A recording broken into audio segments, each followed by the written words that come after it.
तो गाइस मैं हूं अंकित और आप देख रहे हैं रेसलिंग फैंस नेटवर्क। शुरू करते हैं वीडियो को एक बहुत ही बड़ी बैड न्यूज़ से रोमन रेंस को लेके। एंड मुझे पता है कि ये सुनने के बाद कितने सारे लोग रोमन पे चिल्लाने वाले हैं, कितने सारे लोग भड़कने वाले हैं।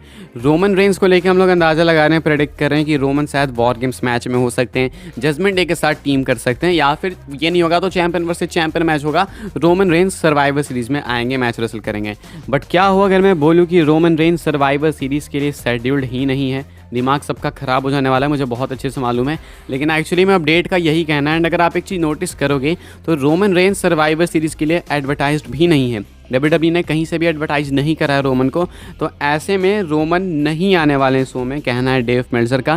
कहते हैं कि रोमन एडवर्टाइज्ड भी नहीं है इवेंट के लिए, एंड रोमन उस शो में रेसल भी नहीं करेंगे, compete भी नहीं करेंगे। तो ये बहुत ही बड़ी बैड न्यूज़ है। रोमन रेंस अभी जस्ट रिटर्न करके आए थे, क्राउन जूल में compete करेंगे, देन फिर से compete नहीं करेंगे, तो ये कितना स्टूपिड लगेगा। इस पर तो मैं भी वो बोलूँगा भाई कि ये फिर कोई रेन नहीं हुई।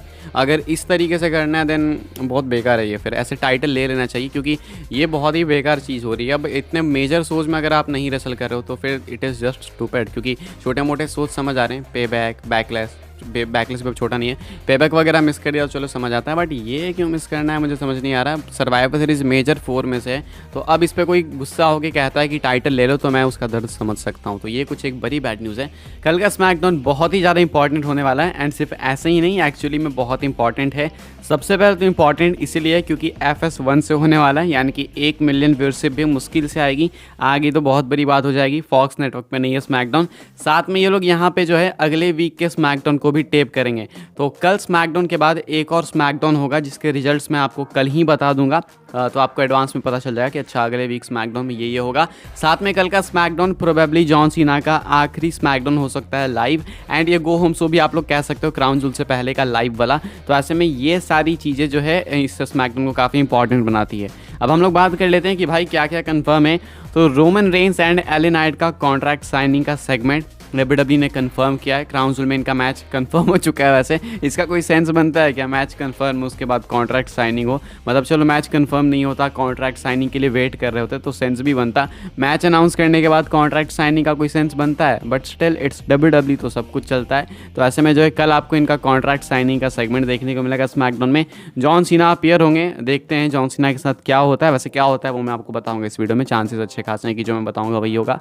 उसके बाद Rey Mysterio and Santos Escobar face करेंगे स्ट्रीट प्रॉफिट्स को, ऐसा बताया जा रहा है, लेकिन मैच कार्ड तो मैं कुछ और ही देख रहा हूँ। मैच कार्ड में सैंटोस एस्कोबार मॉन्टेस्पोर्ट को फेस कर रहे हैं, देखते हैं क्या होता है। लेकिन समझ जाओ जो भी ये रे मिस्टीरियो, सैंटोस एस्कोबार या स्ट्रीट प्रॉफिट्स आपस में इन्वॉल्व होते हुए देखने को मिलेंगे, इतना समझ जाओ। देन बियांका ब्लेयर की भी वापसी हो चुकी है, तो वो भी आपको कल के स्मैकडाउन में प्रेजेंट देखने को मिलेंगी। तो ये सारी चीज़ें कल के स्मैकडाउन के लिए कंफर्म है एंड इंपॉर्टेंट है। कल का शो, लाइव शो आखिरी होने वाला है क्राउन जूल से पहले, तो एक बार चेक कर लेना। एंड वहाँ पे व्यूअरशिप वैसे भी डाउन हुई क्योंकि FS1 से, तो हमारे देखने से वैसे कोई फर्क तो पड़ेगा नहीं, बट स्टिल स्मैकडाउन इंपॉर्टेंट है ये, तो आप चेकआउट जरूर से करना। आगे बढ़ते हैं, बात करते हैं अगली स्टोरी के बारे में, जो कि WWE के रीसेंट लाइव इवेंट को लेके।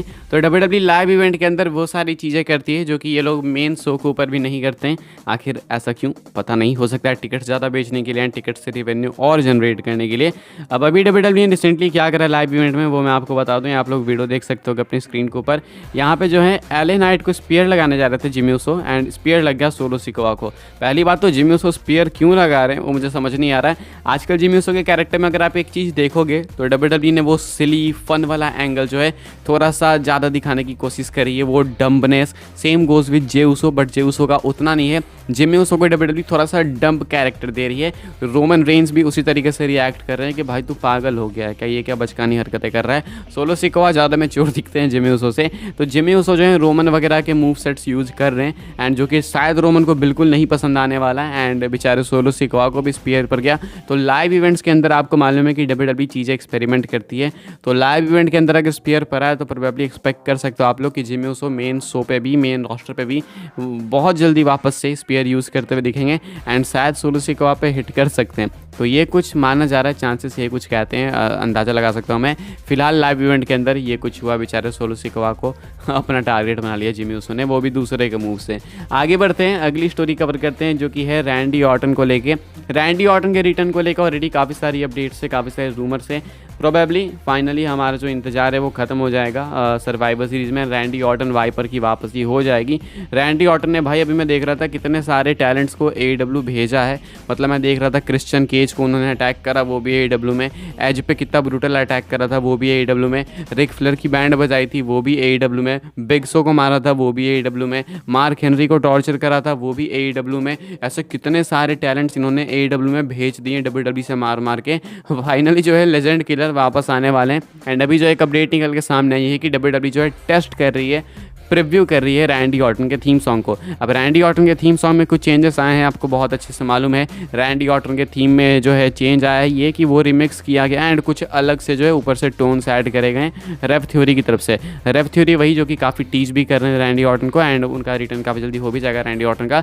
वैसे में जो अपडेट है उसका कहना है WWE has done couple previews with the new version of Randy Orton voices theme song by Rev Theory. तो इसका मतलब है कि WWE एक्सपेरिमेंट कर करके देख रही है, टेस्ट करके देख रही है कि कैसा साउंड कर रहा है, कैसी वाइब्स आएगी जब रैंडी ऑर्टन रिटर्न करेंगे इसके साथ। तो प्रीव्यू कर रही है बेसिकली WWE। मतलब वो सिंपल सी चीज़, जब बड़े इवेंट्स होते हैं उससे पहले WWE जो है किसी सुपरस्टार के रिटर्न वगैरह को टेस्ट करते रहती है। आपको याद होगा एक बार फील्ड के रिटर्न से पहले जो है या फिर सर पता नहीं कब एक बार WWE जो है एक्सपेरिमेंट कर रही थी फील्ड के थीम सॉन्ग को। हालांकि रिटर्न हुआ नहीं था बट उनका जो है थीम सॉन्ग प्ले करा गया था। तो WWE ऐसा करते रहती है। अभी रैंडी ऑर्टन के नए थीम सॉन्ग के साथ, नए रिमिक्स वर्जन के साथ ये कुछ कर रही है। तो ये एक और काफ़ी मैसिव कन्फर्मेशन है कि रैंडी ऑर्टन का रिटर्न हमें काफ़ी जल्दी देखने को मिल जाएगा। अगली स्टोरी कवर करते हैं जो कि है बुकर ऑफ द ईयर को लेके। अब वैसे आपको नहीं पता बुकर ऑफ द ईयर क्या होता है तो मैं आपको बता दूं। वैसे तो आपको अंदाजा होगा अगर आप लोग पहले से देख रहे हो रेसलिंग वगैरह एंड समझते हो इंटरनेट टर्म्स। तो बेसिकली बुकर वो होते हैं जो कि शोज बुक करते हैं। जैसे मान के चलो ट्रिपल एच जो है Monday night raw and SmackDown में काफ़ी हैवी इन्फ्लुएंस रख रहे हैं, तो ट्रिपल एच को आप बुकर मान सकते हो, शॉन माइकल्स को NXT का बुकर मान सकते हो,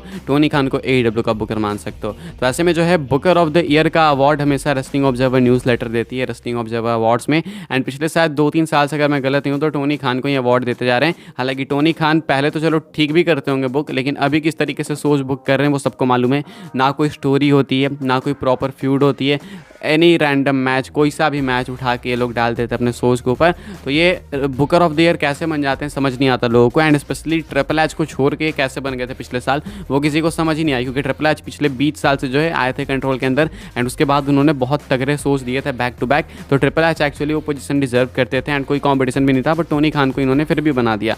तो सिंपल सी बात है कि इनका जो है इन्फ्लुएंस काफ़ी ज़्यादा है AEW से। अब ऐसे में जो है इस बार शायद चीज़ें चेंज हो सकती हैं, क्योंकि डेव मेल्जर से एक बंदे ने ट्विटर पर पूछा कि अभी के हिसाब से बुकर ऑफ द ईयर क्या लगता है तुम्हें। तो मेल्जर यहाँ पे कहते हैं लेवास्क्यू, यानी कि ट्रिपल एच का रियल नेम जो है पॉल लेवास्क्यू, वो नेम लेते हैं। तो यहाँ पे टोनी खान का मेंशन उन्होंने नहीं दिया है। वो कहते हैं कि ब्लड लाइन वाली स्टोरी ने बहुत कुछ चेंज कर दिया WWE के अंदर, तो वहाँ पे वो पॉल लेवास्क्यू यानी कि ट्रिपल एच का नाम ले रहे हैं बुकर ऑफ द ईयर में। लेकिन जब इनके अवार्ड्स आते हैं रेसलिंग ऑब्जर्वर अवार्ड्स, तो वहाँ पर सिर्फ जो है इनके कहने से कुछ नहीं होता है। इनकी जो ऑडियंस होती है जिन्होंने सब्सक्रिप्शन लेकर रखा रहता है इनके रेसलिंग ऑब्जर्वर न्यूज़ लेटर का, वो वोट करते हैं एंड वो मेनली AEW मार्क्स हैं। तो वही जो है जा के वोट करते हैं एंड टोनी खान को जिता देते हैं। तो अगर मेल्जर चाहेंगे भी तो भी शायद ट्रिपल एच को अवार्ड इस साल भी ना मिले, बट आई होप कि ट्रिपल एच को मिले, वही डिजर्व करते हैं एक्चुअली इस चीज़ को। अगर ट्रिपल एच को ना मिले तो शॉन माइकल्स को मिले, वो एटलीस्ट बेटर हैं टोनी खान से। आगे बढ़ते हैं, आखिरी स्टोरी कवर कर लेते हैं जो कि जॉन सीना को लेके।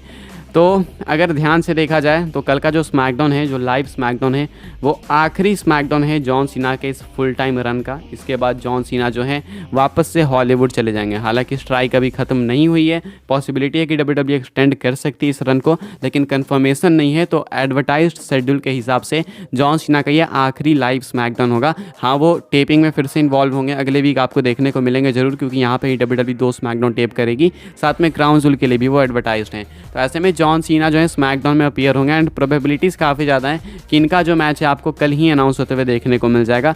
कल ही देखने को मिलेगा ही आपको, क्योंकि कल सिंपल सी बात है स्मैकडाउन लाइव होने वाला। तो या तो WWE वहाँ पे अनाउंस कर देगी, नहीं तो जो टेपिंग होगी वहाँ पे WWE कंफर्म कर देगी। तो मुझे नहीं लगता है कि टेपिंग में कंफर्म करके उस चीज़ को WWE लीक करना चाहेगी। तो इसलिए कल के स्मैकडाउन में ही लाइव अनाउंस कर सकती है, स्मैकडाउन खत्म होने के बाद तुरंत कर सकती है ट्विटर वगैरह पे।